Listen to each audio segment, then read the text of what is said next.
Buenas tardes, ya somos 18. Buenas tardes. Igual no es la hora todavía. Sí. Bueno, sigamos. ¿Alguna pregunta? ¿Recibieron los trabajos prácticos? ¿Están bien los trabajos prácticos? Tienen promedio de 7, algo así, o cerca de 7 ambas comisiones, ¿sí? No hay de qué preocuparse. Es cierto que las preguntas serán, o sea, sí o no. Las cosas se complican cuando ponemos varias opciones y también se complica más cuando hay varias válidas. Pero bueno, veremos cómo hacemos el trabajo práctico del jueves, si lo hacemos así, o más variado. Bueno, retomando, ¿alguna pregunta referida a Kant? Hola, profesor, buenas tardes. Buenas tardes. Sí, yo tenía una duda más que nada. Era acerca del concepto de sintético, el a priori. Yo había formulado, digamos, como que era los empiristas y lo racionalista, y que Kant había utilizado de ellos dos como para hacer lo sintético a priori, cuando no tenía definido, ¿puede ser algo así? Es así. Es digamos, una fusión donde de los empiristas Kant toma el hecho de que la experiencia puede dar datos nuevos. Y de los racionalistas, que esos juicios sean universales y necesarios. Bueno, todavía no tenemos dimensión de la importancia que tienen en la, digamos, estructura del pensamiento kantiano los juicios sintéticos a priori. Simplemente hemos hecho una clase donde enunciamos formalmente toda una serie de temas que a lo largo de las clases que siguen va a ir explicitándose, aclarándose. ¿Alguna otra pregunta?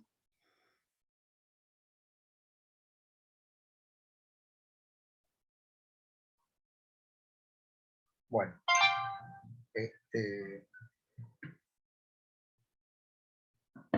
vamos a seguir entonces retomando la clase anterior donde hicimos algo así como una proclama que decía, debe existir entonces una capacidad cognoscitiva humana capaz de elevar lo particular a universal. Tengo que apagar la estufa porque me estoy cocinando. Y decíamos que a medida que vayamos avanzando en nuestra investigación, porque le decía que esta tarea tiene algo de novelesco porque hay un enigma que hay que resolver. El enigma es justamente este. ¿Cómo es posible que nuestras capacidades cognitivas lleven a cabo esta tarea que tiene como resultado la existencia de conocimientos derivados de la experiencia, pero que sin embargo son científicos? Entendemos por científico verdadero, y entendemos por verdadero lo universal y necesario.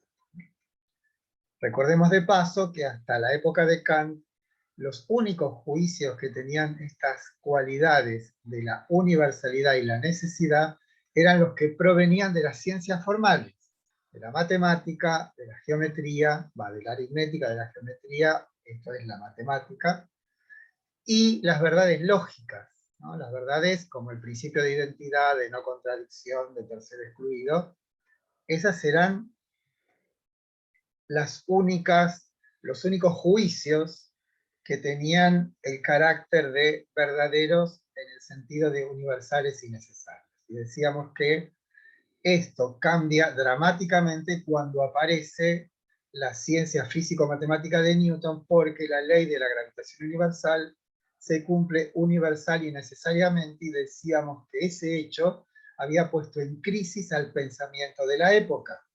Y el pensamiento de la época se manifestaba en esas dos corrientes que son el empirismo inglés y el racionalismo continental, que eran exactamente opuestos.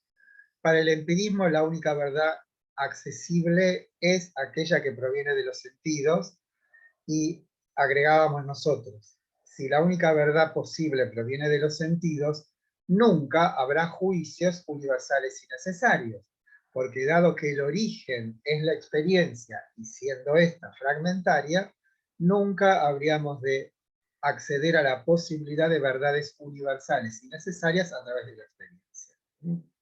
En ese sentido, el empirismo era incapaz de explicar el hecho de la físico-matemática de Newton. Y los racionalistas que juzgan que la única verdad proviene de la razón, del ejercicio autónomo de la razón, tampoco podía explicar el hecho de la físico-matemática de Newton, porque ellos habrían dicho que Newton dedujo, como si fuese un matemático, la ley de la gravitación universal. Pero si eso hubiera sido cierto, se daría un fenómeno muy imposible de explicar, y es que en Newton la física se asentó, digamos, en la cabeza de Newton, y él lo que hace simplemente es descubrir sus principios y deducir sus consecuencias. Sabemos, por otra parte, que hubo un hecho que determinó, y ese hecho fue un hecho, una percepción, digamos, que fue, bueno, esa anecdótica caída de la manzana, ¿no? O sea, el asunto es que ninguna de esas dos corrientes filosóficas podía explicar el hecho. Entonces aparece Kant, que se toma esa tarea como si fuese una suerte de funcionario de la humanidad que toma sobre sus espaldas la tremenda tarea de explicar cómo hay ciencia, porque en realidad eso es lo que hace Kant, es eso, explicar cómo funciona la ciencia, además de otras cosas, pero fundamentalmente el origen de la meditación kantiana es, bien, acá hay un hecho que no podemos explicar, ¿cómo hacemos? Y esa tarea se plasma en una obra que se llama Crítica de la razón pura, de la que dimos en la clase pasada dos versiones, ambas válidas, de qué significa ese nombre. Y decíamos que en un caso tomábamos crítica como se lo usa habitualmente, y sería la crítica que hace Kant al racionalismo continental, ¿no? Crítica a la pretensión de la razón de creer que puede conocer sin la experiencia. Y agregábamos a esa postulación la imagen poética de la paloma que creería que podría volar mejor en el vacío, ¿no? Porque decíamos, justamente la condición de posibilidad para que la paloma vuele es que no haya vacío, que haya aire. Esto es, ese aire es el equivalente a la experiencia en el caso de los racionalistas, que veían en la experiencia más que una condición de posibilidad, un obstáculo. Entonces, ahí tienen ustedes una primera percepción de el sentido del tratado llamado Crítica de la Razón Pura. Y el otro es un análisis del nombre, crítica en el sentido de separación, selección, indagación, podríamos decir, del aspecto puro de la razón. Habíamos aclarado, muchos pusieron, evidentemente no escucharon la clase, pero pusieron en el trabajo práctico que puro se refiere a las acciones humanas, como si fuese una cuestión moral. Puro, lo dijimos hasta el cansancio, quiere decir simplemente independiente de la experiencia. Bueno, creo que hasta ahí. Ah, y decíamos también que puro equivale a trascendental y equivale a priori. Dijimos también que esos nombres, puro, a priori, trascendental, van a acompañarnos en todo el recorrido de la crítica de la razón pura, por una razón muy simple. La única explicación posible para que algo pueda ser elevado a universal es que no provenga, ese algo no provenga de la experiencia. Porque ya sabemos que si proviene de la experiencia tiene imposibilitado por naturaleza el acceso a lo universal. Entonces, cuando decimos puro, trascendental, a priori, lo que estamos notificando es a dónde va a centrarse la tarea kantiana. Se van a centrar entonces en la indagación de los aspectos puros del conocimiento humano. ¿Por qué?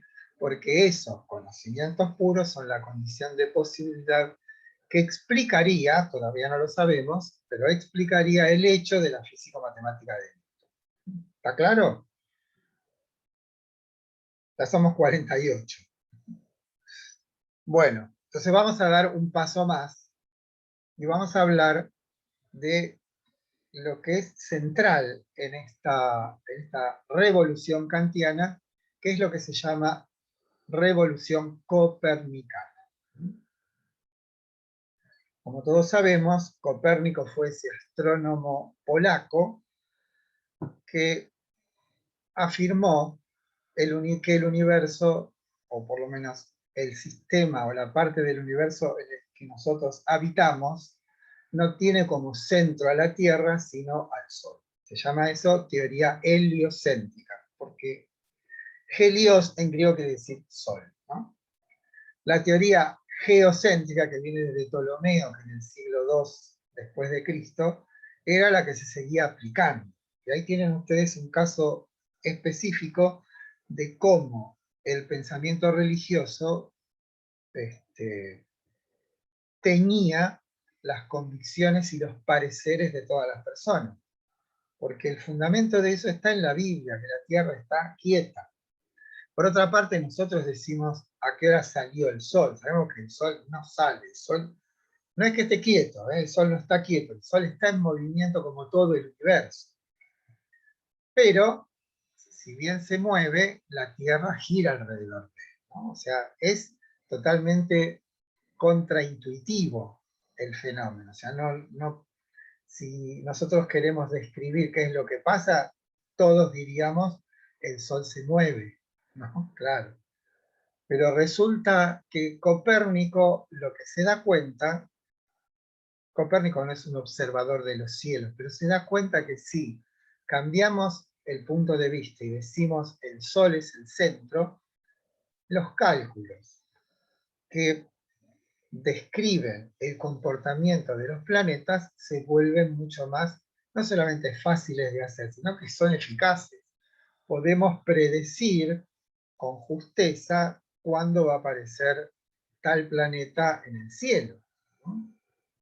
Entonces, era una época donde resultaba peligroso decir esto de el Sol es el centro de nuestro universo, de nuestro sistema, digamos, ¿no? Entonces,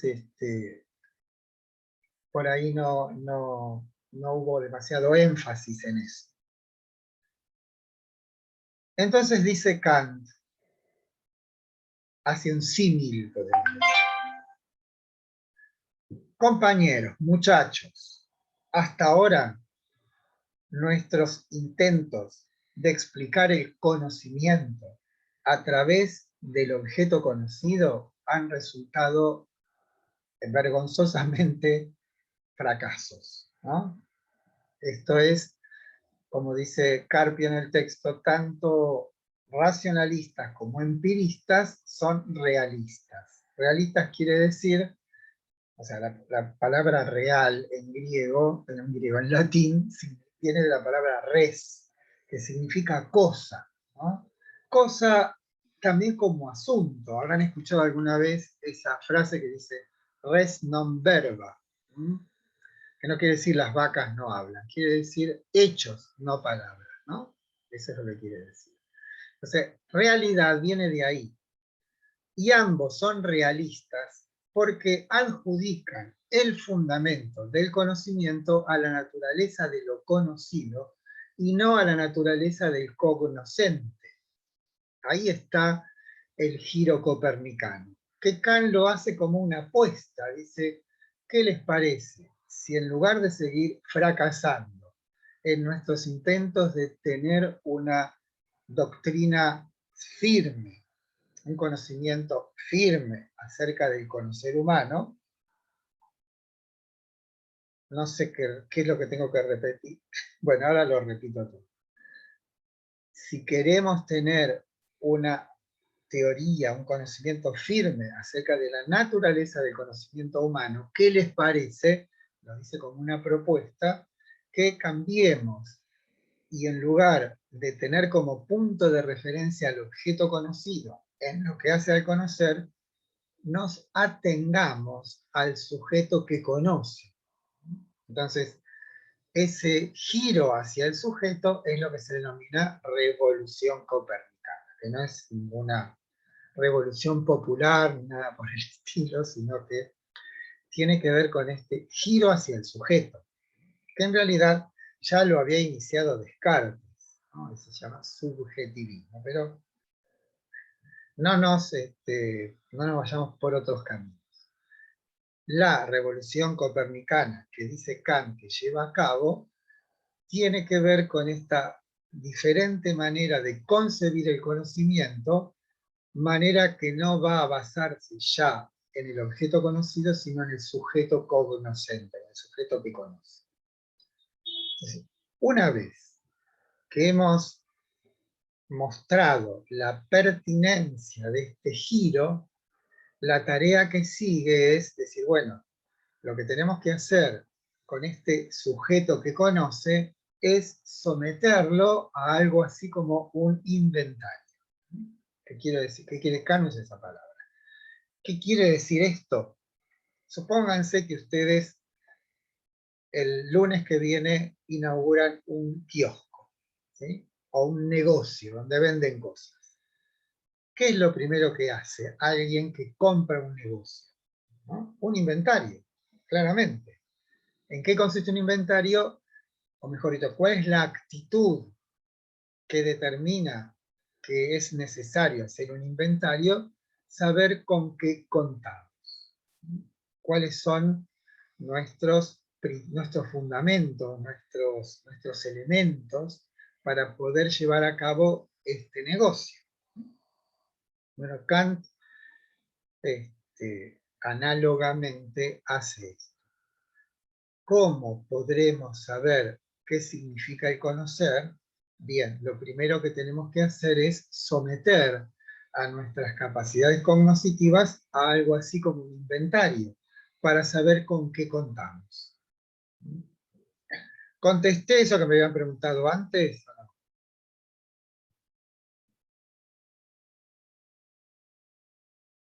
Parece que sí, porque nadie me dice nada. Bueno, todo esto que estamos diciendo ahora son preparativos. Como se dan cuenta, lo que estoy haciendo yo es mostrar un bosque que está ahí en la lejanía, pero todavía no nos hemos introducido en el bosque, ¿sí? Nos introduciremos en el bosque cuando, una vez que hayamos tomado conciencia de lo que significa el inventario, efectivamente nos dediquemos a hacer ese inventario, ¿sí? Ese inventario, insisto, consiste en saber con qué contamos. Y en lugar de ser cosas, lo que debe ser contado, determinado, organizado, sistematizado, son capacidades cognitivas. O sea, con qué contamos para conocer.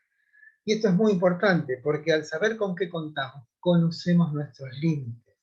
Sabemos hasta dónde podemos llegar y hasta dónde no podemos llegar. O sea, si nosotros determinamos con precisión cuáles son los límites del conocer humano, digamos, vamos a suspender, podemos decir, determinadas tareas, porque no pueden conducir a ningún resultado fructífero. ¿Qué quiero decir con esto? Y me adelanto un montón. Señores metafísicos, no intenten demostrar la existencia de Dios. No porque Dios no exista, sino porque ninguna demostración puede dar cuenta de algo o alguien que no existe en el orden de lo espacio-temporal. Dios no es algo que se aparezca en el espacio y en el tiempo, o por lo menos no lo hace de un modo corroborable. Por lo tanto, no podemos tener conocimiento de Dios. Por lo tanto, mucho menos demostrar su existencia. Tampoco podemos demostrar su no existencia. Es como que hay un límite, que es justamente lo que impone esta tarea del inventario, y nos dice cuál es, hasta dónde llega nuestro conocimiento. O sea, la tarea kantiana no solamente implica qué cosa es el conocimiento humano, lógica trascendentalista no, porque no es un partido político, lógica trascendental. ¿Sí? Ahora me perdí. No, digamos, es como que pone orden y dice, escúchenme, no nos ocupemos de cosas que no podemos conocer y que solamente podemos conjeturar su existencia. Ahora, si es por conjeturar, eso es una cuestión literaria, una cuestión poética o una cuestión religiosa. Si queremos seriamente conocer, debemos saber cuáles son nuestras posibilidades, y nuestras posibilidades determinarán los límites. Y un límite preciso que Kant va a proponer o a determinar es: no podemos conocer algo que no está en la experiencia. Punto. No está juzgando si Dios existe o no existe. De hecho, Kant era creyente. Lo que está diciendo es: no es con motivos racionales el modo que podemos demostrar que Dios existe. ¿A Dios lo podemos pensar? Sí. ¿Lo podemos conocer? No. ¿Qué quiere decir pensar? En este sentido preciso que le da Kant, el pensar es admisible en tanto lo pensado aparezca como coherente. Pero eso no quiere decir, o sea, que es pertinente pensar que Dios existe, pero no es pertinente creer que podemos demostrar su existencia. Pero bueno, esto simplemente para ilustrar cuál es el cometido en general de este giro hacia el sujeto que se llamó o llama Kant revolución copérnica. Que en síntesis lo que dice es: si queremos saber qué significa conocer, y sabemos que nuestro asunto es ese, porque recordemos que nuestra frase guía es: debemos indagar en nuestras capacidades cognitivas cómo es posible que lo particular se eleve universal. Entonces, ¿qué hace Kant? Si de lo que se trata de descubrir es un asunto que tiene que ver con el conocimiento, lo primero que hace es, bueno, veamos cuáles son nuestras capacidades cognitivas, y eso es el inventario. ¿Estamos? ¿Doy otro paso? ¿Sí? Quien calla otorga. Bueno, ¿en qué consiste el inventario? Y ahí sí, ya nos introducimos en el texto mismo de la crítica de la razón. Tenemos dos formas de conocer. Una es la sensibilidad y la otra es el entendimiento.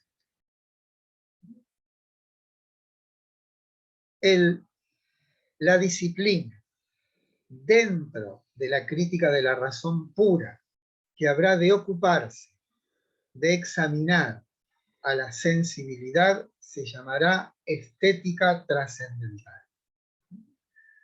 Y aquí una observación: que estética no tiene que ver con la doctrina del arte. Estética viene de la palabra griega aistesis, que significa sensibilidad. Entonces, si queremos traducir lo que Kant dice con estética trascendental, diríamos: tratado que estudia nuestra capacidad cognitiva sensible desde el punto de vista trascendental, esto es, desde el punto de vista de las condiciones de posibilidad de todo conocimiento sensible. Eso es lo que quiere decir estética trascendental. Lo digo de nuevo: disciplina que corresponde, claro está, a la obra Crítica de la Razón Pura, que va a examinar, va a indagar, va a investigar nuestra capacidad cognoscitiva asociada a la sensibilidad.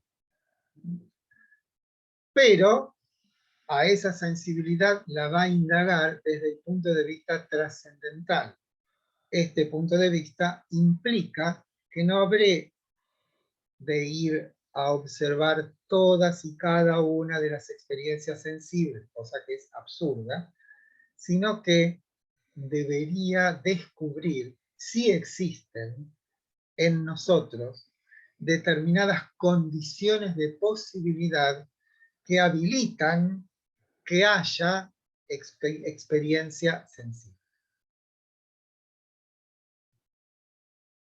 ¿Está bien o sigo? Pregunten.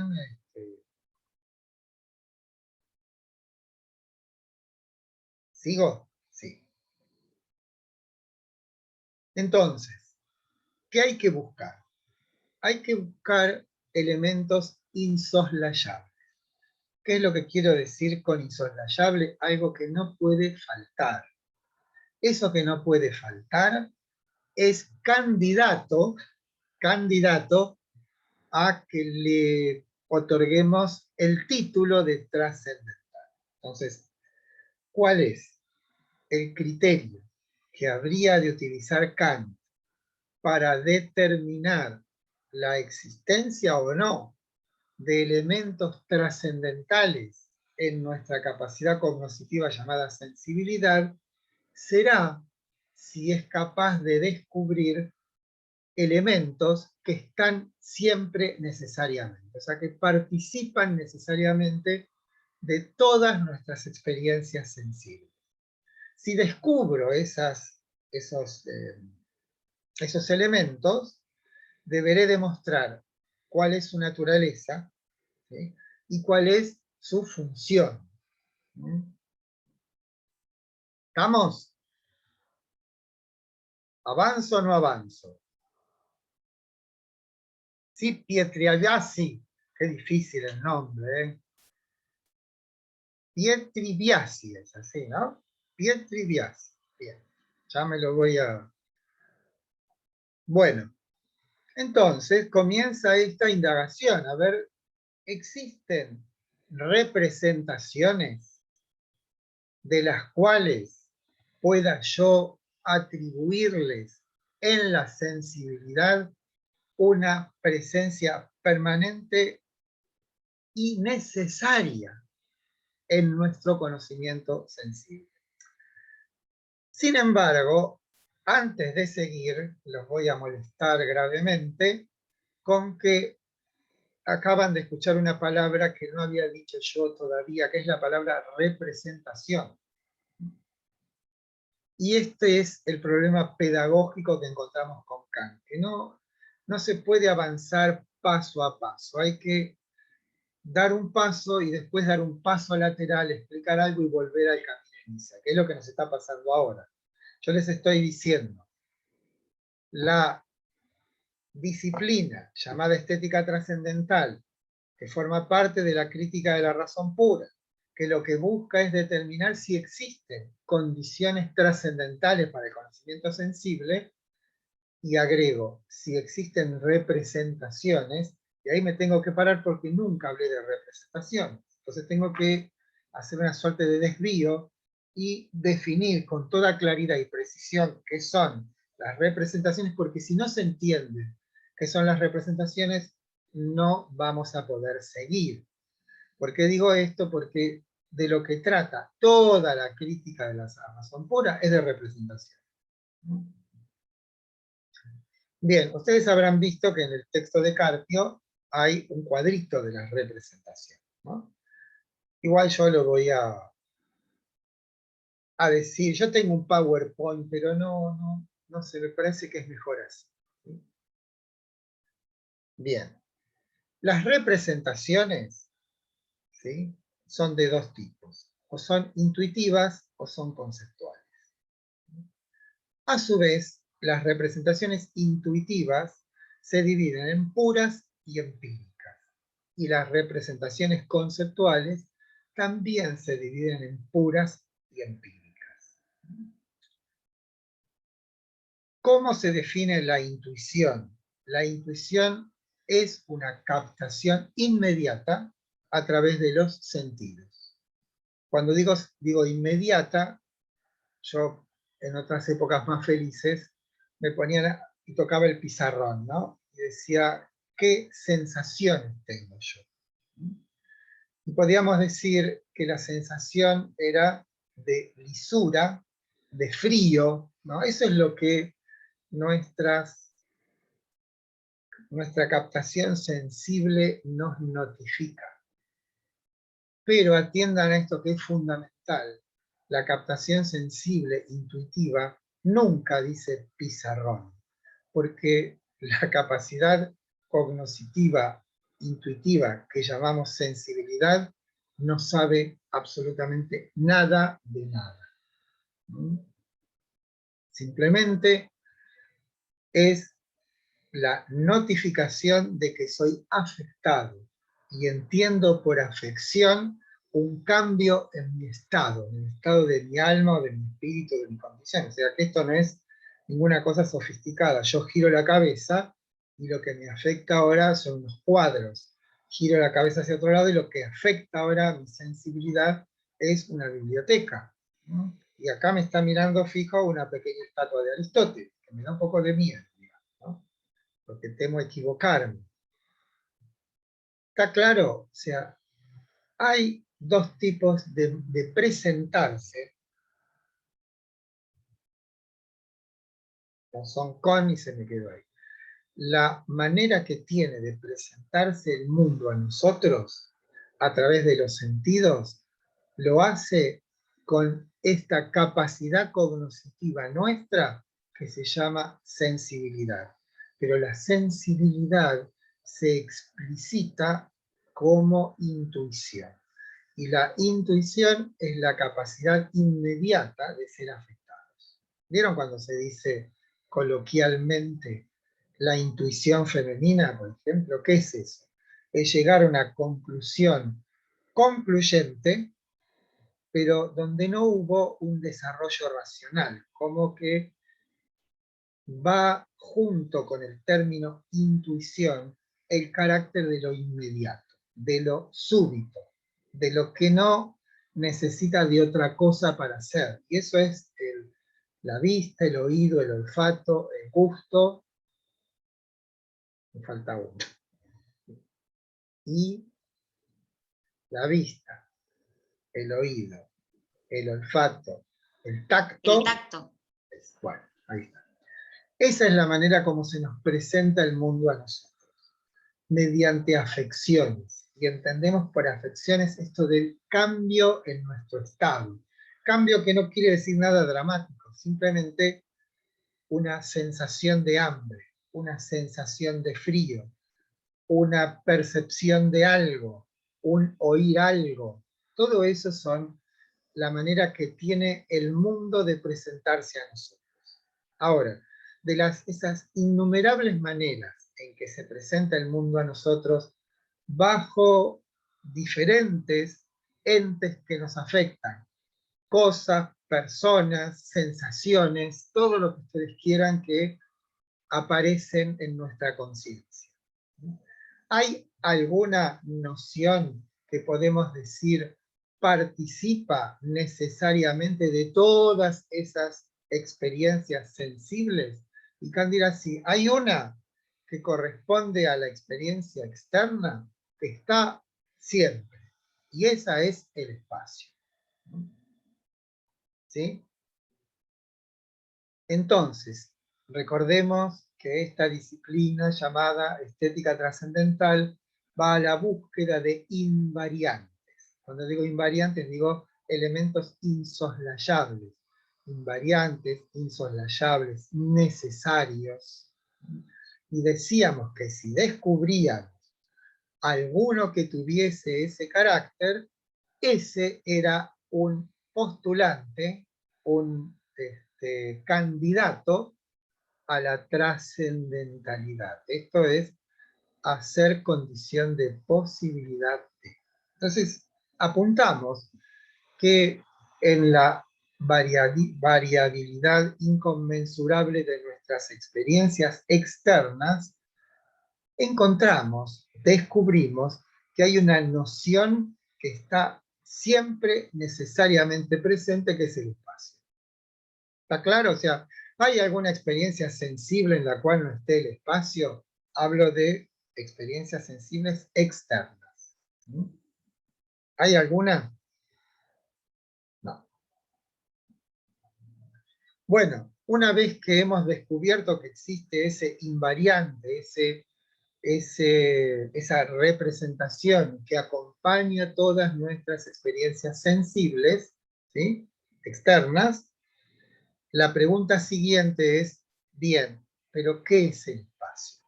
Y como hemos dicho ya que lo que estamos tratando son las representaciones, debemos decir, ¿es el espacio una representación? Contestamos que sí, porque más allá de que las cosas estén en el espacio, yo me puedo representar el espacio. De hecho, el geómetra se representa en el espacio. Ahora, ¿qué define a una intuición? Y decíamos, por un lado, la inmediatez. Y le agrego otro atributo, que es la singularidad.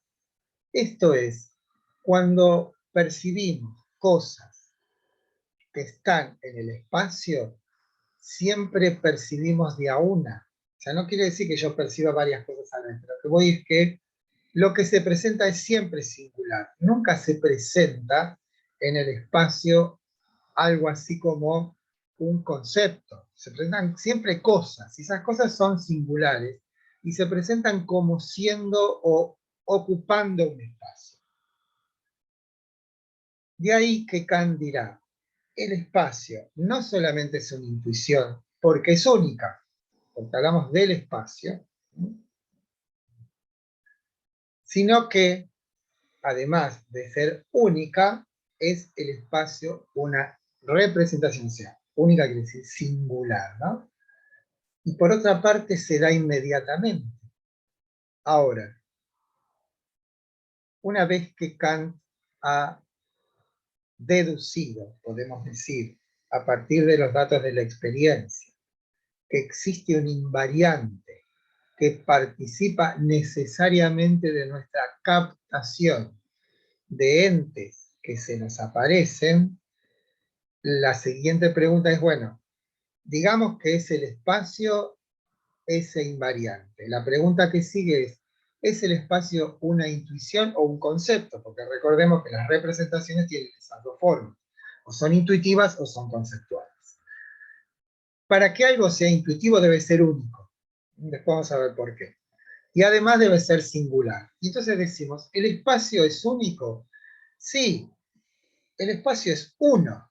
Lo que pasa es que nosotros lo podemos fragmentar, pero cuando lo fragmentamos, ¿obtenemos diferentes espacios? ¿O todos los espacios que obtenemos cuando fragmentamos el espacio son todos equivalentes? Por lo tanto, ¿me explico? O sea, yo tomo una medida, ¿no? Una medida y mido una pared y dice, bueno, esta pared tiene 1 metro de largo. Ahora la voy a dividir en centímetros. Hago 100 centímetros, ¿sí? 100 centímetros es 1 metro. El centímetro 1 y el centímetro 5, ¿son diferentes o son iguales? No es que cuando partimos el espacio, si bien lo partimos por una necesidad práctica, cada elemento del espacio es igual al otro. Por lo tanto, el espacio no es múltiple, porque no hay un espacio en el centímetro 1 y otro espacio en el centímetro 2 y otro espacio en el centímetro 3. ¿Sí? El espacio es homogéneo, por lo tanto es uno, ¿no? Y por lo tanto es una intuición. La siguiente pregunta, ¿me está claro? Esto yo sé que no es una cosa muy, que uno no se levanta en las mañanas y se pregunta por la naturaleza del espacio, ¿no? Pero van a ver que todo esto que por ahora es como masticar vidrio, al final vamos a tener claro por qué lo hace. Tengamos presente siempre cuál es el objetivo que tiene Kant. Es, otra vez, descubrir cómo nuestra capacidad cognitiva es capaz de elevar lo particular a lo universal. Dimos un primer paso cuando dijimos, bueno, esto tiene que ver con unos juicios que Kant descubre, no inventa, que son los juicios sintéticos a priori, ¿no? ¿Se acuerdan? Hablamos de juicios analíticos, juicios sintéticos. Bien, ¿quién es el que hace juicios? Nuestro conocimiento. Bien. Nuestro conocimiento a su vez se divide en sensibilidad y entendimiento. Eso no lo explica, pero eso ya viene desde Platón. ¿Se acuerdan que en Platón teníamos, en el paradigma de la línea, teníamos la mitad para abajo era el conocimiento sensible, la mitad para arriba era el conocimiento intelectual? Bien, entonces dice Kant, tenemos una forma de conocer que se llama sensibilidad.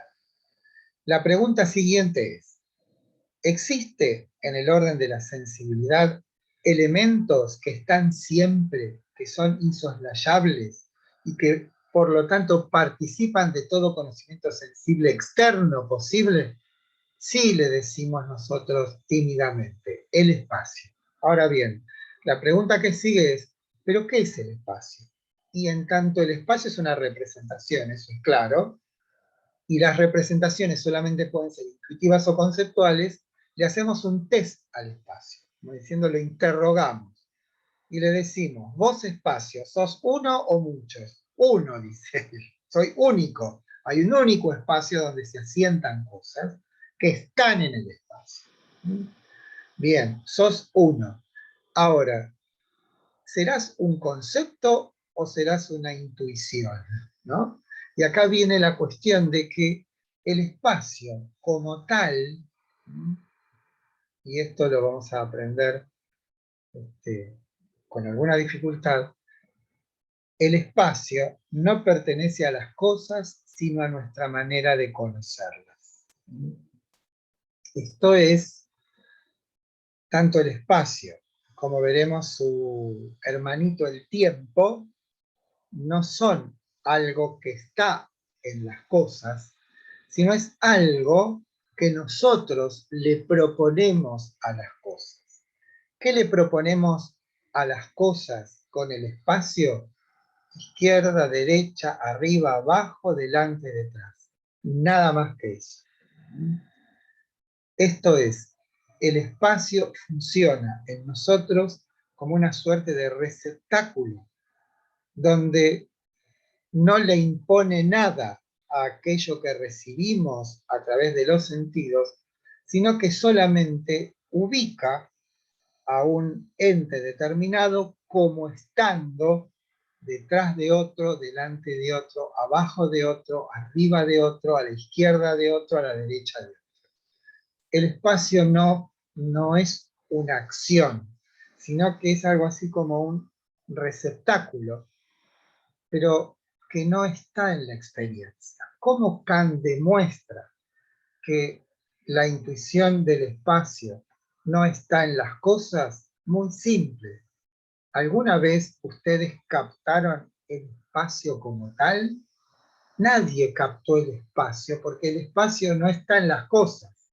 No hay, o sea, yo puedo quedarme horas mirando esta habitación y por más que vaya cosa por cosa que compone esta habitación, nunca voy a encontrar un elemento específico que diga, ah, acá está el espacio. El espacio, insisto, no pertenece a las cosas, sino a nuestra manera de conocerlas, ¿no? Y esto, por otra parte, el hecho de que nosotros no percibamos jamás como un dato sensible al espacio, nos conduce a afirmar que el espacio no es empírico, sino que es puro. ¿Por qué? Porque no viene con la experiencia, sino que ya está en nosotros. Y ya está en nosotros quiere decir que configura una estructura que nace con nosotros. ¿Me explico? ¿Se me van yendo? No. Si ya se van yendo algunos. ¿Lo explico de nuevo? Supongo que sí, ¿no? Sí, profe, por favor, ¿lo puede explicar nuevamente? Bueno, Primera cuestión, está claro lo del inventario, ¿no? Eso está claro. Ahora, cuando nos ponemos a hacer el inventario, ¿qué descubrimos? Que existen dos tipos de cosas en aquello a inventariar. Como lo que estamos inventariando son capacidades cognitivas, diremos que existen, por un lado, una capacidad cognitiva que Kant llama sensibilidad y otra capacidad cognitiva que llama entendimiento, ¿no? La indagación de esa parte del conocimiento humano o de la capacidad de conocer que corresponde a la sensibilidad tiene en Kant una disciplina que pertenece a la crítica de la razón pura que se llama estética trascendental. Estética significa sensibilidad en griego, no tiene nada que ver con el arte. Y trascendental, ya sabemos, significa condición de posibilidad de. Por lo tanto, esta disciplina que corresponde a la crítica de la razón pura en el aspecto del conocimiento sensible quiere decir indagación que busca en el aspecto sensible de nuestro conocimiento elementos insoslayables. Esto es trascendental. ¿Estamos hasta ahí? ¿Y? Sí, sí. ¿Seguro? Entonces, ¿en dónde se va a centrar la búsqueda? La búsqueda se va a centrar en invariantes, o sea, elementos que cuando yo percibo este escritorio, o el campo, o el mar, o mi pieza, o lo que fuere, esté siempre presente. Entonces decimos, ¿existe algún candidato que cumpla con ese requisito? Alguien levanta la mano y dice, sí, el espacio. ¿Por qué? Porque todas las cosas que nos afectan, que vienen de afuera, están en el espacio. Fantástico. Hemos descubierto un invariante. ¿Cómo se llama ese invariante? Invariante quiere decir que está siempre, ¿no? ¿Hay alguna representación externa que no esté en el espacio? No, digan que no porque no hay. Eso está claro, ¿no? ¿Sí o no? No estamos hablando del espacio de las películas de ciencia ficción, no, no, no. El espacio es esto que estamos acá. Estamos en el espacio, ¿no? ¿Sí o no? Sí, profe. Nadie me contesta.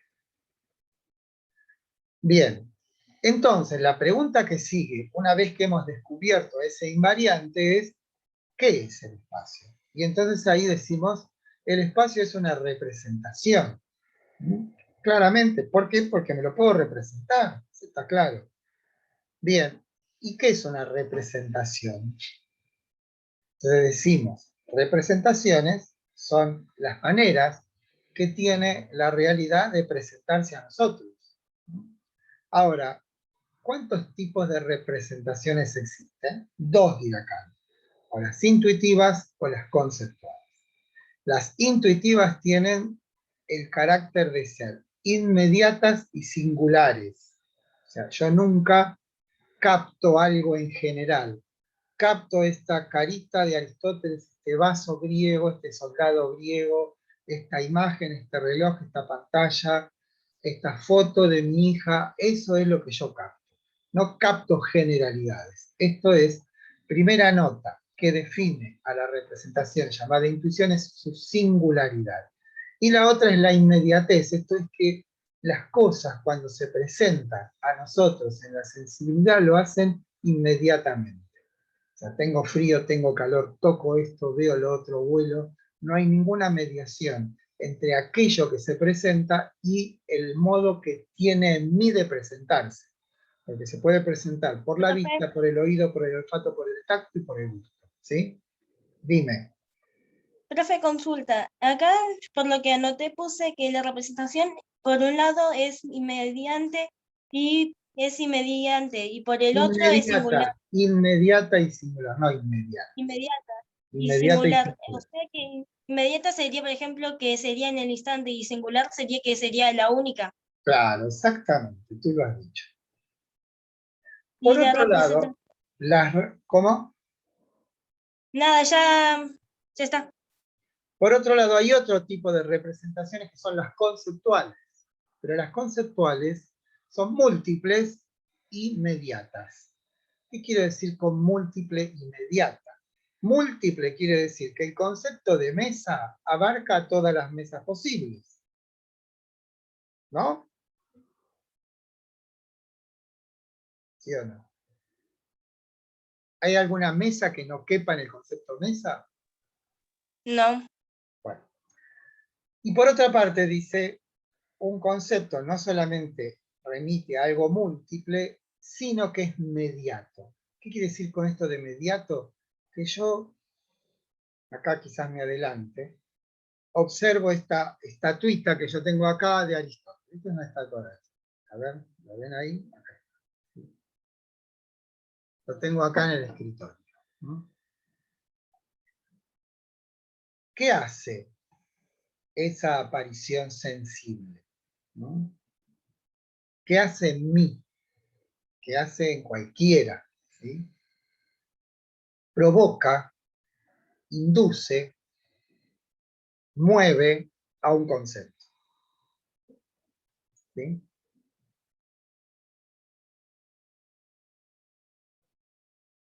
O, no sé, acá hay un vaso, ¿ven? Este es un vaso griego, traído de Grecia. ¿Sí? Es un vaso.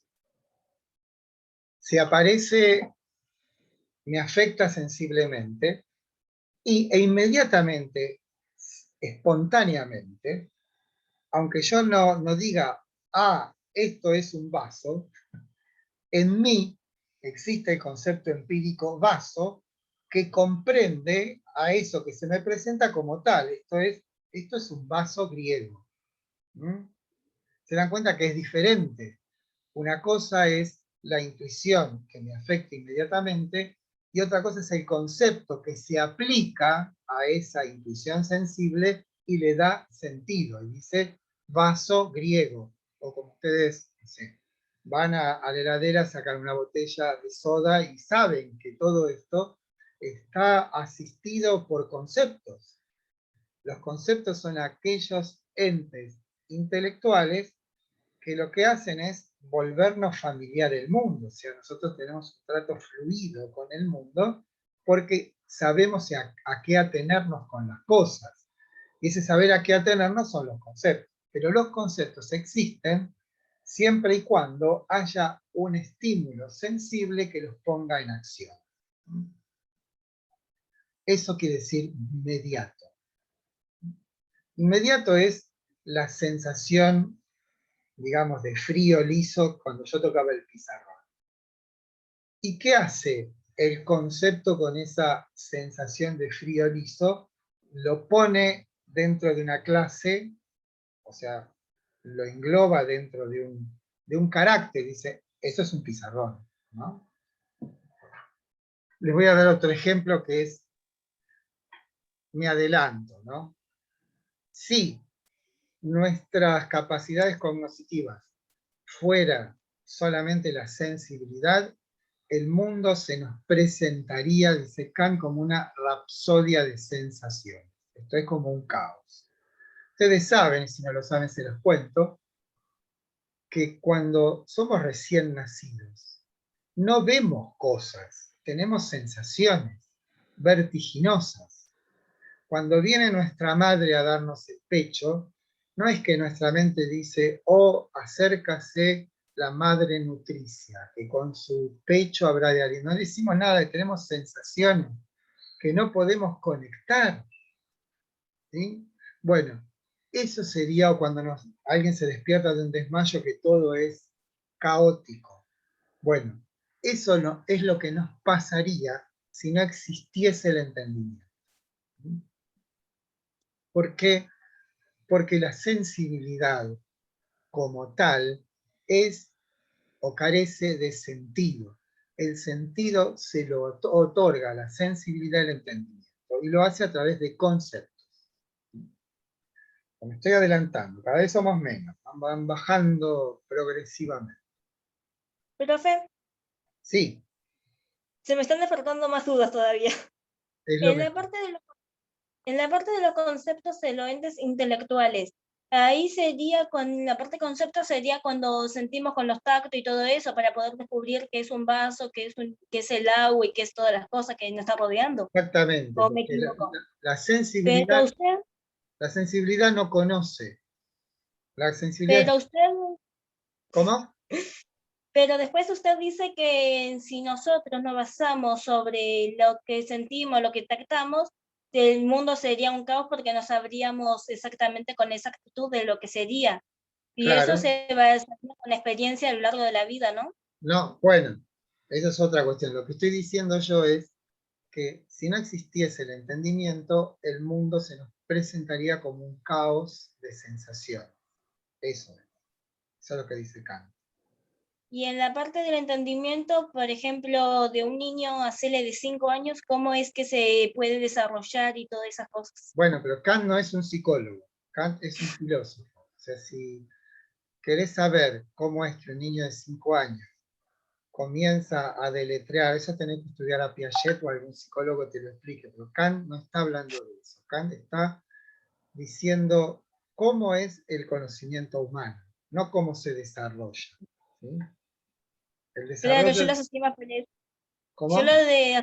Yo lo asocié más para ese sentido. Bueno, pero eso se llama psicología. ¿No? Kant no está Mm. haciendo psicología, está haciendo, en todo caso, una filosofía trascendental. Es descubriendo cuáles son las condiciones de posibilidad para que haya algo así como una ciencia llamada psicología. ¿Sí? ¿Está claro? Sí, muchísimas gracias. Bueno, entonces, hemos llegado a una conclusión, que es que nuestra investigación acerca de la existencia o no de nociones trascendentales en lo que hace a la sensibilidad, hemos descubierto una que primero pasa el requisito de ser un invariante, y hemos descubierto al espacio. Y además, una vez que hemos descubierto que el espacio participa necesariamente de toda experiencia sensible externa, la pregunta que siguió, recordemos, es, bueno, pero ¿qué es el espacio? Y ahí quedamos en que el espacio es una representación. Y siendo una representación, le caben solamente dos posibilidades. O es intuitiva o es conceptual. Si es intuitiva, una de las notas de la intuición, decíamos, es la singularidad. Entonces nos preguntábamos si el espacio es uno o muchos. Y concluimos, con cierta evidencia, que el espacio es uno, porque si nosotros lo dividimos, lo que obtenemos son trozos del mismo espacio, con lo cual no hay diferencia interior en el espacio, es una, digamos, dimensión homogénea, que si bien yo la puedo fraccionar, las partes fraccionadas son equivalentes a las otras, por lo tanto, el espacio es una intuición. Y la otra nota, ¿sí?, es que, bueno, es singular y por lo tanto es una intuición. Y la otra nota es, bien, si es una intuición, puede ser pura o empírica. Si el espacio fuese una intuición empírica, como es la sensación de color, o esto que estoy viendo ahora, o esto que escucho, bien, si el espacio fuese una intuición empírica, yo debería en una experiencia sensible detectar el dato espacio. Y de hecho, hay cosas en el espacio, pero el espacio no lo percibo. De ahí que Kant lo que hace es decir que el espacio no pertenece a las cosas, sino a nuestra manera de conocerlo. ¿Y cómo opera el espacio en nosotros en tanto manera de conocer, ubicando las cosas en el espacio? ¿Qué significa ubicar las cosas en el espacio? Delante, atrás, abajo, arriba, izquierda, derecha. ¿Vamos o no vamos? Sí, ¿Seguro? profe. Sí, sí, profe. Profe, una consulta. El tiempo también, ¿no? Todavía no llegué al tiempo. Ah, porque yo estoy leyendo la crítica de la razón pura del libro, bueno, y dice, el espacio y el tiempo son las formas puras de ese modo de percibir. Por eso yo le quería consultar eso sobre el tiempo. Bueno, pues no os apresuréis. Vamos por partes. Como decía Jack el Destripador, vamos por partes. O como Descartes dice que las causas del error son la precipitación y el prejuicio. O sea, cuando nos equivocamos, cuando nos apuramos, o cuando juzgamos lo nuevo con los conceptos viejos. Entonces aquí lo que no hay que hacer es precipitarse, hay que mantener la parsimonia, la reflexividad, e ir poco a poco asumiendo todo esto que nos está enseñando este hombre Kant. ¿Sí? Bueno, en nuestra búsqueda de invariantes hemos descubierto uno, que es el espacio, y que de un modo verosímil hemos adjudicado a nuestras representaciones externas que vienen de afuera, y hemos dicho que efectivamente el espacio participa de todas y cada una de las experiencias que están fuera de nosotros. Y una vez que hemos descubierto su naturaleza invariante, hemos indagado acerca de qué cosa es el espacio, qué tipo de representación es. Y decíamos que existen dos tipos de representaciones, o las intuitivas o conceptuales. Las intuitivas tienen las notas de la inmediatez y la singularidad, y las conceptuales tienen la nota de la multiplicidad o de la universalidad y de la mediatez o la mediación, ¿no? Por ahora nos quedamos con el espacio, indagamos en su naturaleza y hemos descubierto que es una representación intuitiva. La pregunta que sigue, según Kant, es, bien, siendo una representación intuitiva, hay dos posibilidades, que sea pura o empírica. Si el espacio fuese empírico, habría alguna experiencia sensible que nos notifique, o sea, nos diga el espacio, aquí estoy yo, el espacio. Y claramente nos damos cuenta de que el espacio no aparece como un dato distinguible en ninguna representación externa. Por lo tanto, no pertenece el espacio a las cosas, sino a nuestra manera de conocerlas. Y el espacio, en tanto manera de conocer, pertenece al sujeto y no al objeto. Forma parte, entonces, de este experimento que hace Kant, llama revolución copernicana, que es descubrir en el sujeto las capacidades cognitivas que posibilitan el conocimiento. En este caso, el conocimiento sensible. Ahora bien, ¿es el espacio el único invariante que descubrimos en la experiencia? No, en absoluto. Hay otro, que es el tiempo, ¿no? Pero el tiempo tiene una diferencia esencial con el espacio, y es que, si bien todas las cosas externas que percibimos están en el espacio, están también en el tiempo. Y además, nuestras sensaciones corporales, que claramente no están en el espacio, están sí en el tiempo. Con lo cual, anoten, la condición universal de todo conocimiento sensible posible es el tiempo. O sea, en nuestra búsqueda de insoslayables, en nuestra búsqueda de invariantes, hemos descubierto al espacio, pero hay algo más, que es el tiempo, que tiene preeminencia sobre el espacio. Esto es, el espacio no participa de nuestras sensaciones internas, no están en el espacio. Por más que digamos, están en el cuerpo, pero no están en el espacio como están las cosas sensibles. En cambio, tanto las cosas externas como las internas, sensaciones digo, están en el tiempo. Por lo tanto, el tiempo tiene una cierta preeminencia sobre el espacio, porque es la condición universal de todo conocimiento sensible posible. ¿No? ¿Estamos? Sí, profe. ¿Seguro? Sí. El espacio va a cobrar una significatividad esencial en lo que sería la segunda parte de la crítica de la razón. Pero no nos adelantemos.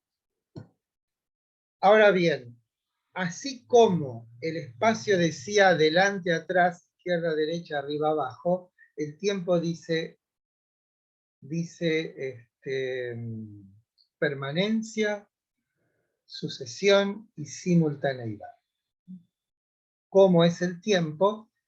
El tiempo es aquello que permanece, aquello que sucede cuando decimos, bueno, yo ahora estoy observando otra vez a mi amigo Aristóteles acá, ¿no?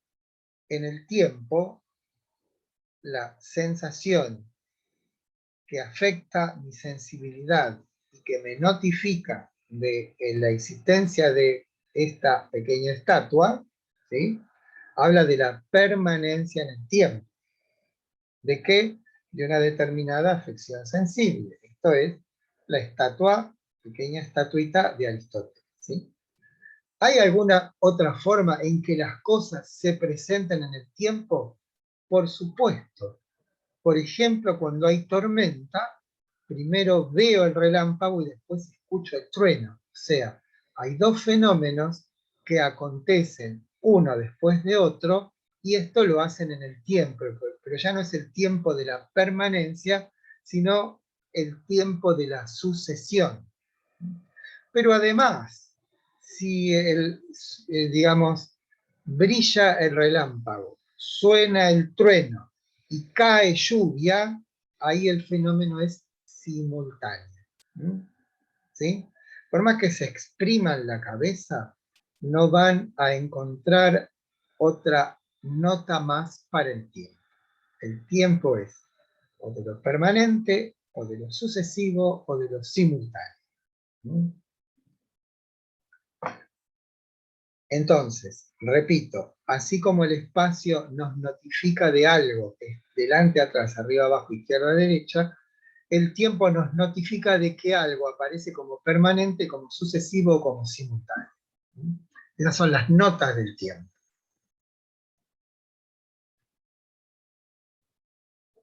¿Sigo o no sigo? Sí, profe. ¿Sí? Bueno, entonces, como corolario de esta primera inmersión en esta obra llamada Crítica de la Razón Pura, que está a la búsqueda del descubrimiento de cuáles son las condiciones de posibilidad del conocimiento, hemos establecido primero que el conocimiento humano tiene un aspecto que llamamos sensibilidad, y que tiene que ver con el modo como las cosas nos afectan, o afectan nuestros sentidos. Dada la naturaleza de la obra, la crítica de la razón pura, la indagación irá a la búsqueda de nociones sensibles tales que participen, esto es, que sean condición de posibilidad de todo conocimiento sensible posible. Eso es lo que estamos buscando. ¿Cuál fue el criterio?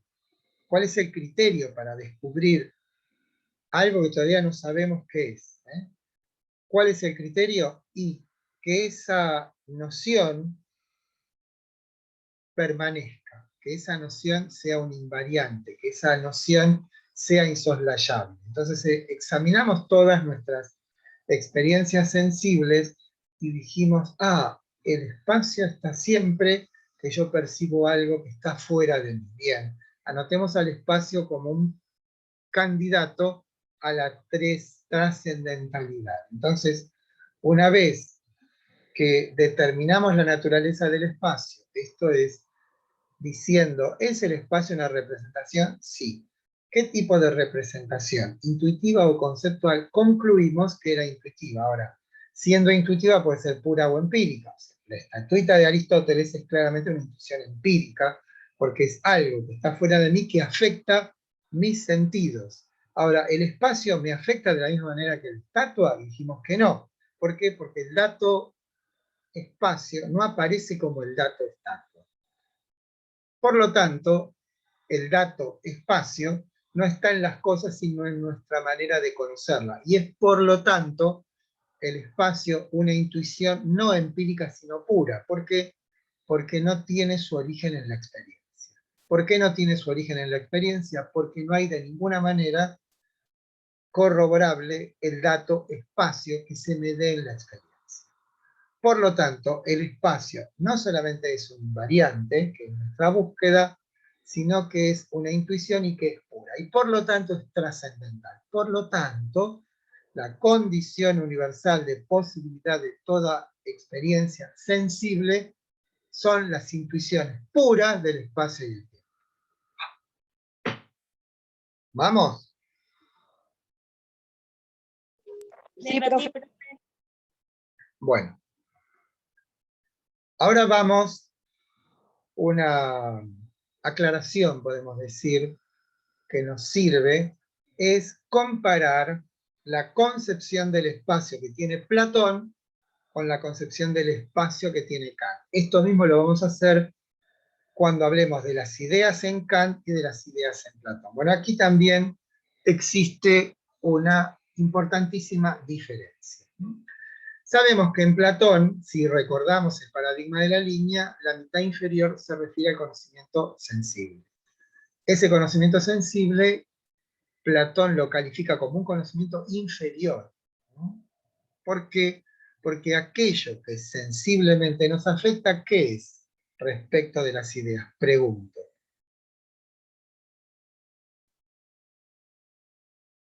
¿Qué son las cosas sensibles respecto de las ideas? Para Platón. Como copias eran imperfectas. Exactamente. Bueno, esa es la decisiva diferencia que es absolutamente, llamémosle en término kantiano, trascendental para diferenciar a Kant de Platón. Que para Kant la sensibilidad no es una forma derivada del entendimiento, sino que es una forma autónoma. Esto es una forma que es cooriginaria con el entendimiento, no surge del entendimiento. Recuerden ustedes que hubo una frase que yo les dije que decía, para el racionalismo, conocimiento sensible igual a conocimiento racional confuso. Esto es, las cosas sensibles son copias confusas de la razón. Bueno, Kant termina definitiva y drásticamente con esa subordinación del conocimiento sensible al inteligible. Para Kant el conocimiento sensible es una forma autónoma de conocimiento, y en tanto autónoma tiene una legalidad propia. Al tener una legalidad propia, le es pertinente una disciplina adecuada, y esa disciplina adecuada es la estética trascendental. O sea, la autonomía significa una legalidad propia. Si tiene una legalidad propia, le es inherente una disciplina que le estudie. ¿Por qué digo esto? Porque si la sensibilidad fuese una forma subordinada de la razón, no me voy a ocupar de estudiar a la sensibilidad, sino a la razón. ¿Por qué? Porque la sensibilidad es un derivado. Ahora, si yo la establezco como autónoma, entonces deberé elaborar una disciplina que la estudie. ¿Por qué? Porque su autonomía implica su propia legalidad. Bien, ¿y cuál es la legalidad de la sensibilidad? Aquello inscripto en el espacio y en el tiempo. ¿Y qué es lo inscripto en el espacio y en el tiempo? Que las cosas en el espacio se dan, como ya dije adelante, ¿no? Y en el tiempo como permanentes, sucesivas y simultáneas. Y que además son pasivas. Esto es, ni el tiempo ni el espacio modifican a las cosas, sino que simplemente son algo así como un receptáculo donde las cosas se asientan. Lo único que puede decir el espacio y el tiempo de las cosas es delante, atrás, etcétera, etcétera, y permanencia, sucesión y simultaneidad. Pero, insisto con esto porque es de decisiva importancia para comprender a Kant, si solamente nosotros estuviésemos constituidos por la sensibilidad, el mundo se nos aparecería como una rapsodia de sensaciones, equivalente a cómo percibe el recién nacido el mundo, como una sucesión inconexa de sensaciones que no las puede unificar absolutamente, ¿no? como podría ser un estado de embriaguez, o despertarse de un desmayo, bueno, obviamente situaciones en las cuales el entendimiento no toma el comando de nuestra vida, digamos así. Bueno, ¿estamos? ¿Fillinger está? ¿Cómo va Fillinger con ¿cómo se llama? El sumergimiento en la crítica de la razón pura? Vamos bien. Tuve un inicio de clase accidentado porque había llegado tarde con el almuerzo, así que estaba mi hija comiendo todo, pero ya está, ya se acomodó todo. Bueno, No, vamos bien, vamos bien. en el espacio y en el tiempo. Entonces, quiero acentuar una vez más el término representación. ¿Por qué? Porque ese concepto habrá de acompañarnos, o sea, es el que más ampliamente es tratado en la crítica. Las representaciones son o intuitivas o conceptuales, intuitivas puras o empíricas y conceptuales puras o empíricas. A su vez, pero esto lo doy como un adelanto, los conceptos en su forma pura, a su vez se dividen en conceptos puros del entendimiento o categorías, o conceptos puros de la razón o ideas. Los conceptos puros del entendimiento se dividen en 4, que según la cantidad, según la cualidad, según la relación, según la modalidad, y esos 4 a su vez se dividen en 3, que es unidad, multiplicidad, totalidad, realidad, negación, infinito, como se llama. Después viene sustancia, accidente, causa y efecto de acción recíproca, y después viene probables, no, es asertóricos, apodícticos, no, esos son los juicios. ¿Qué son los de modalidad esos? Claro, las modalidades. Ah. Sí. Los famosos juicios de... bueno, ojo, una cosa son las categorías, otra cosa son los juicios, pero bueno, eso no importa. Y además, los conceptos puros de la razón o ideas son alma, mundo y Dios. O sea, ahí tienen ustedes el panorama completo de lo que hace a los conceptos. O sea, la sensibilidad se divide en intuiciones puras y empíricas. Las puras son el espacio y el tiempo. Las empíricas, todo lo que incesantemente nos afecta. En cuanto a los conceptos, también son puros o empíricos. Empíricos son los conceptos que nos acompañan siempre, ¿no? Estatua, casa, perro, ¿no? Los conceptos. Y los puros se dividen en conceptos puros del entendimiento o categorías, o conceptos puros de la razón o ideas. Recuerden las categorías en Aristóteles, ¿sí? Pero en calma, a ver que el procedimiento que sigue es totalmente diferente al que siguió Aristóteles, ¿no? Esto es más conceptual el de Kant. Se rige de otra manera. Bueno, e insisto en esto respecto de la sensibilidad, que en Kant la sensibilidad no es una forma derivada del entendimiento, sino una estructura autónoma. Y en tanto estructura autónoma, le es pertinente o inherente una disciplina específica. La disciplina específica que estudia la legalidad de esto que llamamos sensibilidad se llama estética trascendental, cuyo cometido es descubrir el modo de ser de la sensibilidad, pero vista desde un punto de vista trascendental, esto es, en cuanto condición de posibilidad. ¿Por qué el espacio y el tiempo son condiciones de posibilidad? Porque son inherentes necesariamente a todo conocimiento sensible. O sea, si no habría espacio y no habría tiempo, no habría sensibilidad. Por eso son condiciones de posibilidad. Son lo que hacen posible que haya algo así como sensaciones. Así que ustedes quieren percepciones. Bueno, vamos entonces a anticipar nuestro próximo tema. Estoy viendo que son 3 clases las que nos quedan. Esta, después viene la del 15 y la del 22. Y después del 29 viene el segundo parcial, ¿no? ¿Estamos bien ahí? ¿Sí o no? Sí, yo, bueno, vi el calendario académico de ustedes.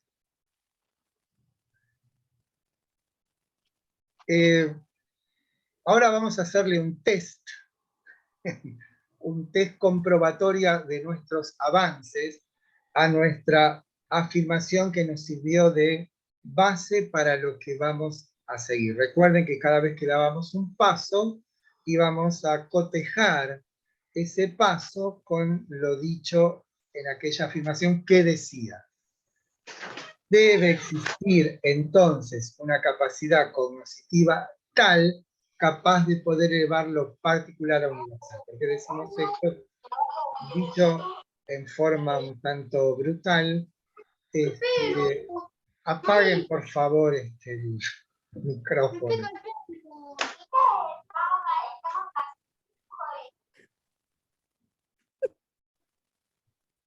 Bueno, uno se entera de cada cosa.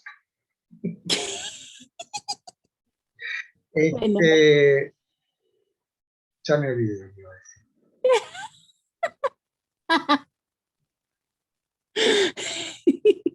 Que debe haber en nosotros Debe algo haber, que bien, haga. debe existir en nosotros una capacidad cognitiva tal capaz de elevar a lo particular universal, y decíamos, a partir del hecho trivial de la caída de la manzana, surge la, digamos, ¿no? Metafóricamente. Entonces, si ponemos a la luz de lo ganado por esta primera indagación, que es la estética trascendental, ya podemos decir algo más de nuestra primera afirmación. Ya podemos decir que no es la sensibilidad, la capacidad cognitiva capaz de elevar a universal, porque la sensibilidad es pasiva. Por lo tanto, hemos obtenido un logro, hemos dado un paso en la elucidación de nuestro asunto. No puede ser la sensibilidad, la capacidad cognitiva capaz de elevar a universal, porque la sensibilidad es pasiva. Y siendo que hay dos capacidades cognitivas, la sensibilidad y el entendimiento, la única posibilidad que cabe es que aquello capaz de elevar en particular a universal necesariamente es el entendimiento, que Kant llama la facultad de los conceptos. Entonces ya ven cómo ponemos a prueba en nuestra tan particular deriva de la crítica de la razón pura, ponemos a prueba nuestra afirmación primera y decimos algo más. No puede ser la sensibilidad, debe ser el entendimiento. ¿Qué es el entendimiento? La facultad de los conceptos. ¿Qué es un concepto? Y nosotros lo definimos caseramente, después vamos a ver qué definición da Kant de concepto. Saben ustedes que, yo lo debo poner por acá, sí, acá está. Vieron que hay un texto que se llama, de los que le di, que es la introducción a la crítica de la razón pura, ¿no? Acá tienen, ven, diccionario, ¿cómo se llama? Diccionario de la filosofía crítica kantiana, ¿sí? Este es un diccionario que escribió Mario Caimi, el que hizo no solamente la traducción, sino que escribió, ven acá, si lo buscamos.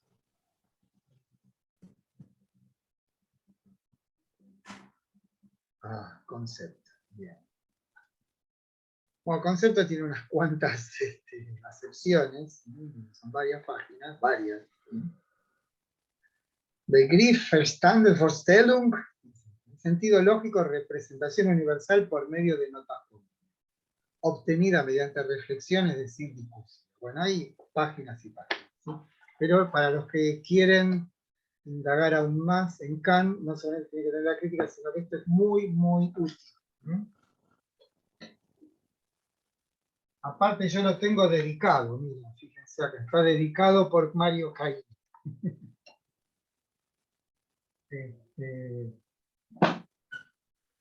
¿Qué es un concepto? Es un ente. ¿De qué tipo? ¿Material o intelectual? Intelectual. Y si preguntamos por el contenido de un concepto, ¿qué tendrá un concepto? ¿Cuál es el contenido de un concepto? Notas insoslayables.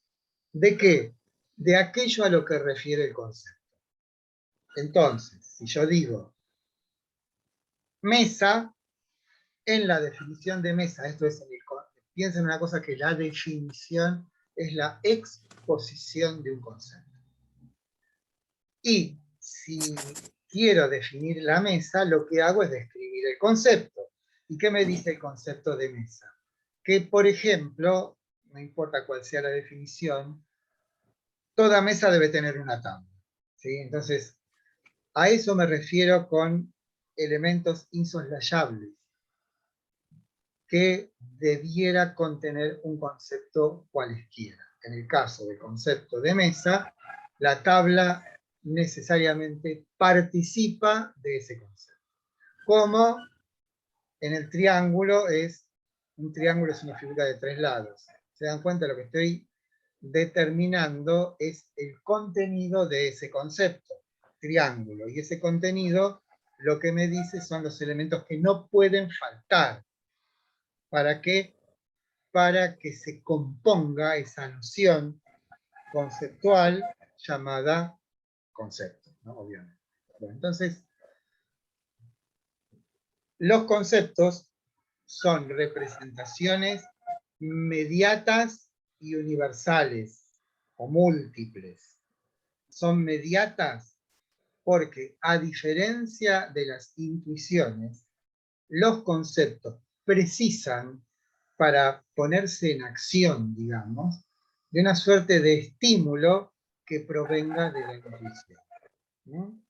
¿Sí? Que es lo que estábamos diciendo recién cuando simplemente nos deslizamos por la casa. ¿Sí? Y por otra parte, la otra nota, que recuerden que la intuición era singular, el concepto es universal. ¿Por qué? Porque la noción de mesa, como decíamos recién, contiene a toda mesa posible. ¿No? Ahí tienen ustedes la nota de la universalidad. Ahora, si seguimos indagando en el logro que hemos obtenido respecto de nuestra primera observación, es necesario que exista una capacidad, etcétera, etcétera, etcétera. Hemos dicho primero que la sensibilidad no es esa capacidad. Por lo tanto, siendo 2, la única que cabe es el entendimiento.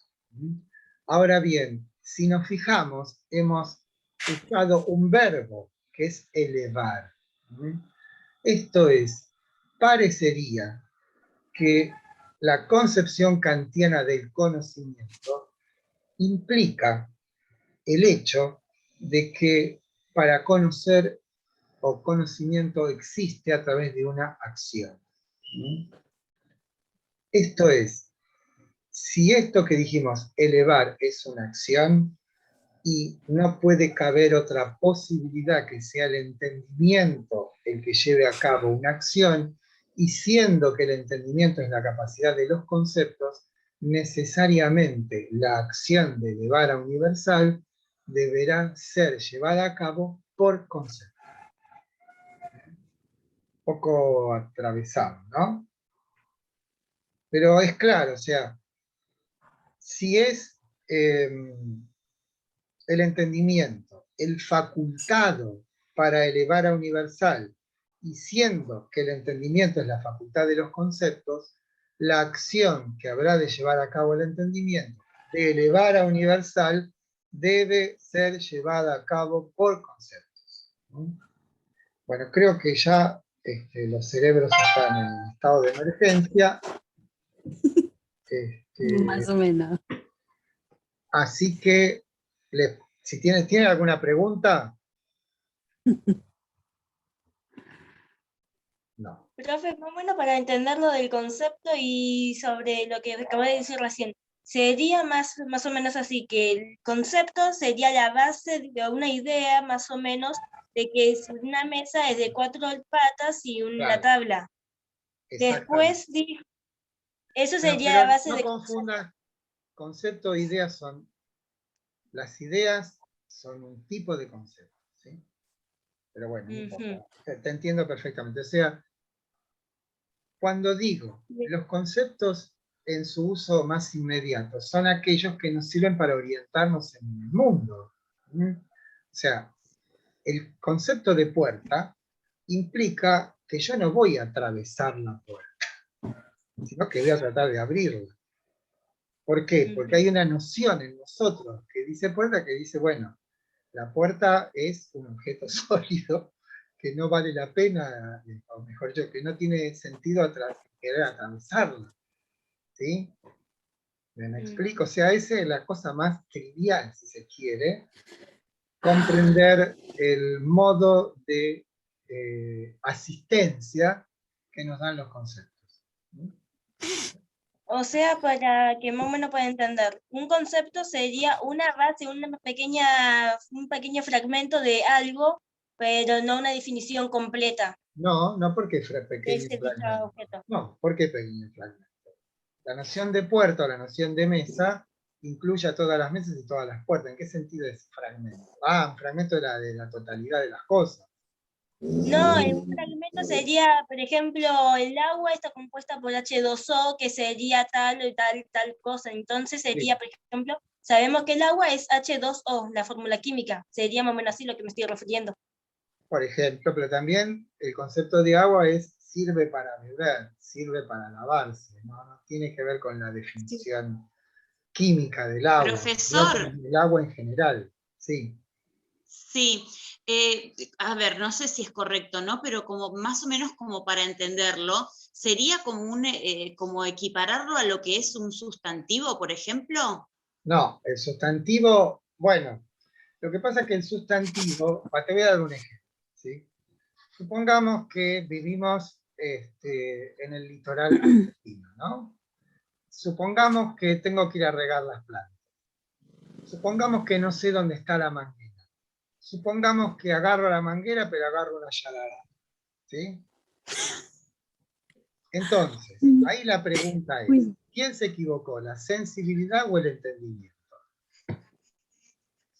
El entendimiento.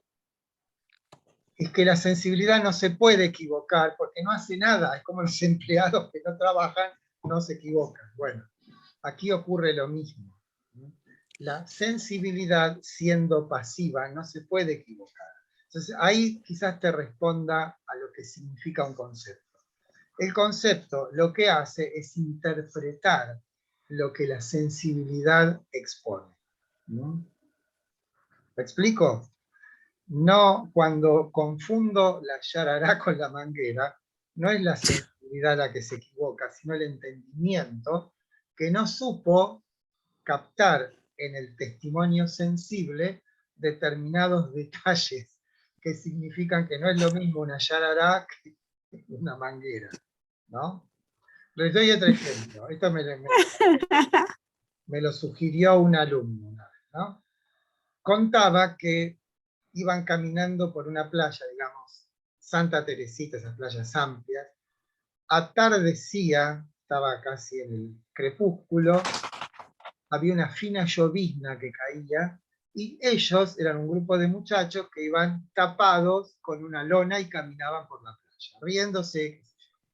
En la lejanía ven algo que se acerca, que es como una franja oscura, horizontal, que se acerca. Entonces empiezan a conjeturar qué es, ¿no? Hasta que cuando están cerca esas dos, digamos, entes, se dan cuenta que también era un grupo de chicos que estaban en la misma situación, o sea, caminando por la playa con una lona, ¿no? Entonces, fíjense ahí cómo operó nuestro entendimiento. ¿Qué hizo? Lanzó posibles, o sea, posibilidades. Dijo, es esto, es esto, es esto. Ah, no. Cuando estuvieron cerca hubo como se complementó la intuición con el entendimiento. Y se dio cuenta de lo que era.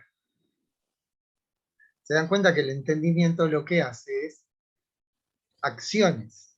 Son acciones. ¿En qué consisten las acciones? En poder subsumir, dice Kant, aquello sensible en un concepto. ¿Qué es lo que hacemos permanentemente pero no nos damos cuenta? Por ejemplo. O sea, nos encontramos frente a una situación cualesquiera, aparece algo que no comprendemos qué es, nos acercamos a eso, lo indagamos, hasta que, sea que es una cosa que no habíamos percibido con claridad, y de pronto nos damos cuenta, ah, pero sí es tal cosa, ¿sí? O algo desconocido e intentamos constituir el concepto de eso que hasta ahora no conocíamos. Pero fíjense que la actividad del entendimiento es incesante y consiste en el intento de hacer comprensible algo que nos es aportado por la sensibilidad, que, insisto, es totalmente ignorante, ¿no? Aporta afecciones sensibles. Lo que hace el entendimiento a través de sus conceptos es intentar comprenderlo. Intentar, Kant es una palabra fea que es subsumir, ¿no? Subsumir, ¿qué quiere decir? Unificar. ¿Qué es lo unificado? Lo múltiple de la sensación es orientado hacia la unidad del concepto, o sea, veo mesas del siglo XVI, del siglo XV, de la Edad Media, y esta que tengo en el comedor de mi casa, y el entendimiento a través del concepto de mesa las identifica, o sea, las unifica, a pesar de que sensiblemente se aparecen todas como diferentes. Pero sin embargo, ¿qué ha hecho el entendimiento? Subsumió en una unidad a todas bajo ese único concepto que es el de mesa, ¿no? Sería como tipo encerrar muchos interrogantes abiertos. ¿Cómo? Sería como tipo encerrar muchos interrogantes abiertos. No sé por qué interrogantes. Por No, ejemplo, de una definición de algo desconocido, que digamos, bueno, supongamos como el ejemplo que usted vio del otro grupo de la sombra negra con la lona. sí. Bueno, esos muchachos estaban asociando de qué eran. Uno decía que era una cosa, otro decía que eran Sí, otra cosa y otro tal cosa. En sí. todo eso, cuando se acercaron, se pudieron dar cuenta de que era una cosa completamente diferente o acercada, o sea que sería como un cierre de un interrogante. Sí, bueno, pero eso habla más de la génesis del concepto. A mí lo que me interesa es que comprendamos la función, ¿sí? La función del concepto, insisto, es esto de, en términos quizás no kantianos, es que el mundo se nos vuelva familiar. Eso es lo que intentan los conceptos, ¿sí? Ahora, si lo tomamos en términos kantianos, dice, ¿qué hay? O sea, ¿cómo se presenta la sensibilidad? Como algo múltiple, ¿no? Múltiple en el tiempo. ¿Por qué? Porque, bueno, esto es una cosa más complicada, pero que si quieren se las digo, es el hecho de que yo vea esta misma estatua como permanente en el tiempo, no es producto de la estatua, sino de que el entendimiento lo que hace es enlazar presentaciones de ese objeto fuera de mí y los enlaza de tal manera que les otorga unidad. Esto es la unidad que otorga el entendimiento, es justamente esta función de unificar lo múltiple que la sensación aporta. O sea, pero vos lo que estás diciendo es como una excepción y es como decir, bueno, lo que hizo el entendimiento a través de los conceptos es determinar una realidad que hasta este momento se nos aparecía como desconocida, que claramente es una función del entendimiento, pero si queremos comprender en qué consiste el entendimiento, no hay que ir a las excepciones sino a lo normal, que es el mundo se nos presenta a través de múltiples afecciones sensibles y el entendimiento a través de los conceptos lo que hace es unificar, o sea, orientar eso múltiple de la experiencia hacia la unidad del concepto. Bueno, ya sí, me cansé. ¿Estamos? La clase que viene ya nos vamos a interiorizar de la lógica trascendental, que así como la estética trascendental estudia la sensibilidad, la lógica trascendental estudia el entendimiento, ¿no? que, como dije de la sensibilidad, en tanto autónoma tiene leyes propias y por lo tanto le es inherente una disciplina específica, llamada lógica trascendental, que lo que hace es estudiar cómo conocemos. Ahí está la parte más jugosa y difícil de la crítica. Respecto al trabajo práctico, bueno, va a ser sobre esto, sobre la estética trascendental y por ahí algo de la lógica trascendental. ¿Sí? Y como siempre será el jueves. Y no se preocupen tanto. Bueno, entonces nos vemos el martes que viene. ¿Le puedo hacer una consulta? Pero parece... Con relación a la geometría, porque en relación a esto de los juicios analíticos y sintéticos, ¿podría ser considerado que como toma elementos puros, digamos, de las intuiciones puras, puedan ser consideradas sintéticos? Perfectamente, porque eso es esto que habíamos dicho, el juicio de la geometría entre dos puntos, la distancia más corta es una recta, es claramente un juicio sintético. ¿Pero por qué es universal siendo sintético? Porque está proyectándose sobre el espacio puro, que es lo que dice Kant, gracias a Finger, me había olvidado, proyecta sus figuras sobre el espacio. ¿Qué espacio es el geómetra? El espacio puro. Y ya claro, va más allá algo. del pizarrón o donde es el espacio, está en el Claro, espacio, no importa y en cuál ese espacio. espacio entran todas las cosas. Por eso la geometría es como una especie de ciencia madre de todo lo espacial.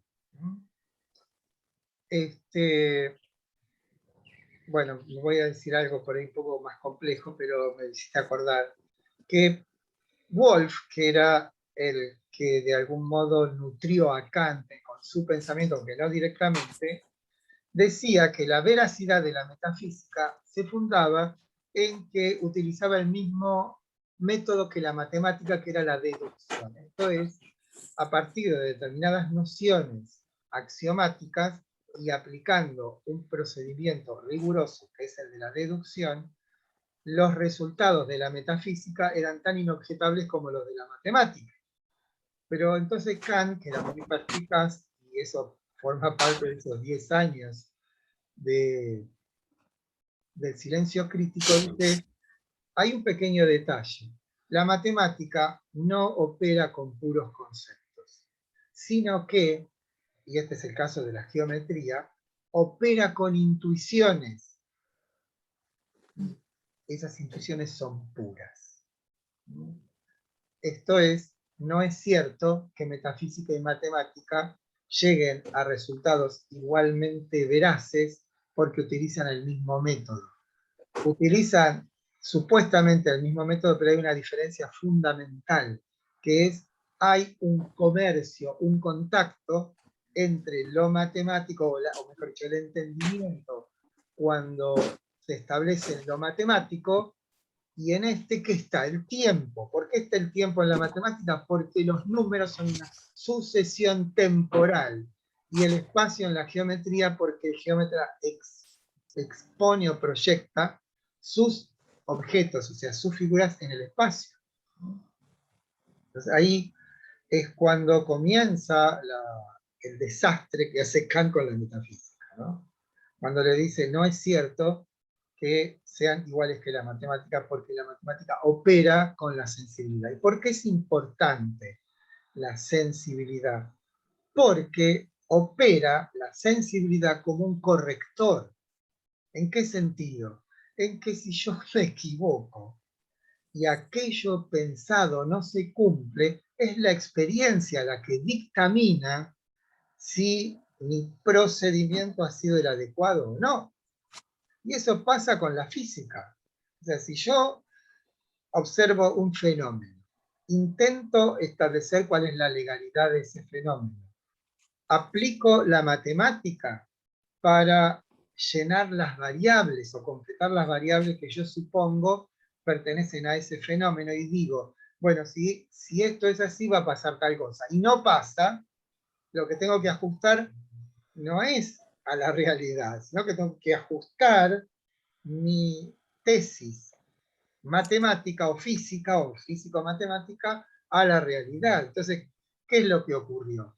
El experimento no funcionó porque mi indagación de la naturaleza del fenómeno a considerar no fue exhaustiva, no fue completa.